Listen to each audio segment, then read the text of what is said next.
What's going on? Welcome to my Arc and Stormbrand Assassin that runs the build with a multi-modded bow.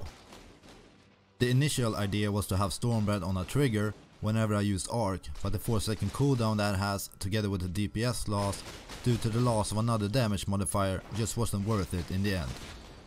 I tried with some extra cooldown recovery speed crafts as well, but was still over 3 seconds, so in the end I decided to just keep Stormbrand as a self-cast instead. As you can see though, it was still a very powerful build and worked just as well for bossing as Armageddon Brand did on my other character. The reason for going with a bow instead of something like a staff was so that I could use a quiver as well, and in this case I went for Seamus's quiver for the extra cast speed and lightning damage. Obviously it's a lot hard to get the needed blue sockets on a bow, but that can sort of be solved by keeping Borichi under research in your safe house and then roll for up to 3 white sockets. So either buy a non-corrupted bow with enough blue sockets or try to craft it yourself. Because I had a bow with high dexterity demand, I had to use a couple of skill points on extra dexterity, but preferably you wanna use those on more life instead. As you can see, I'm just short of 5k life at level 90, so in other words it's obviously not exactly hardcore friendly. But still, you should be able to do Uber Elder Deathless relatively easy. I personally die once cause I screwed up, but it's a pretty easy fight with such high damage and playstyle. I ran the build with a lore weave for the crit chance and elemental damage, but mainly I did it for the increased maximum resistances. Optionally an Impulsa or a Shaper armor could be great choices as well. For Pantheon I went for Lunaris and Gruthkul for the damage reduction and avoid chance, but you can take whichever you like and what might be most suitable depending on the map mod or the boss that you're fighting. For Bandits I helped Alira for the resistance, mana regen and crit multiplier, but if you want to go for the skill points instead, then definitely go ahead and do so. I leveled with Arc in my Tabula and then used a 4-link Stormbrand setup in my helmet and used that for bosses. I was very happy with both the mapping speed as well as the single target damage, so I mostly used Arc for clearing and then Stormbrand for the tougher enemies such as bosses and the Syndicate members. The build cannot run elemental reflect mods, and the no leech and hexproof mods are really annoying. The hexproof is because I rely on Warlord's Mark for my mana and life leech, so I need to be able to curse my enemies. The reason I went for the Assassin Ascendancy is for the extra power charge and power charge generation, but also because of the ambush and assassinate node that adds a lot of damage to enemies on both full and low life, but most of all it makes sure my crits have Calling Strike. The other main option for Ascendancy is of course running it as an Elementalist. And then you can also use gems like Hypothermia and similar gems for even more damage. The Elementalist is just such a strong ascendancy right now, so it's hard to go against it on builds like this. For Flask I went for a Life Flask, a Wise Oak, an Onslaught, a Diamond and then a Quicksilver Flask. Possibly you could use an Atziri's Promise for even more damage and leech, but also make sure your lightning res is higher or equal to the other resistances because of the Wise Oak Flask.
This is the final skill tree I ended up with. As always, you can go down here and click on the different progression trees and see what route I took while leveling. As I used Arc for the most part while leveling, I didn't rush too hard for the rune binder, but rather picked it up quite late to get the needed boss damage once I got to maps and beyond.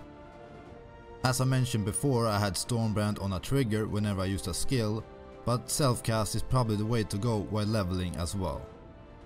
Since I'm an assassin and a lot of my damage is based on power charge stacking, I naturally picked up some extra charges from the tree, including the node that gives 4% extra spell damage per charge up here by the witch's starting location. Then I got some life nodes, a bit of lightning damage, plenty of crit and crit damage, and a lot of the brand nodes, since that was always going to be my main single target damage. For the Ascendancy, I got Unstable Infusion and Deadly Infusion first, just to get the power charge generation going early, and then I already talked about the Ambush and Assassinate node. Lastly, I went for Opportunistic for the extra movement speed and single target damage.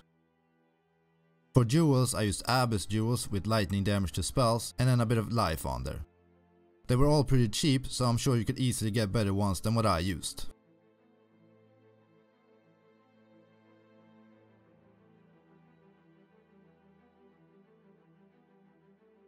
As far as items go, this is the weapon I ended up with. With the multi-mod craft, you can now more or less make any weapon with a good base do some serious damage. So you have the double damage and cast speed on there, then craft whatever you feel will help your build the most. As for the quiver, I went for Seamus's gift since it had more or less everything I wanted for this build, even some extra dexterity which really helped. I used a lore weave with high elemental damage and crit chance, and really you want 80% on the maximum resistances, but I settled for 79 since everything else was pretty much what I wanted. I used a Mark of the Shaper ring for the life and lightning damage to spells, but then I also made sure my other ring was an Elder ring for the added spell damage bonus. The Elder ring that I used was a pretty bad one, but all I wanted was Warlord's Mark on hit for the life and mana leech.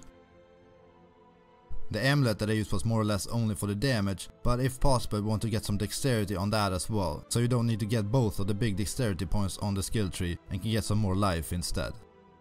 For the other rares, I used them mostly for life and resistance, except for the belt which I faucet crafted some extra damage, but that's definitely not necessary as the damage I'm doing is already a bit of overkill.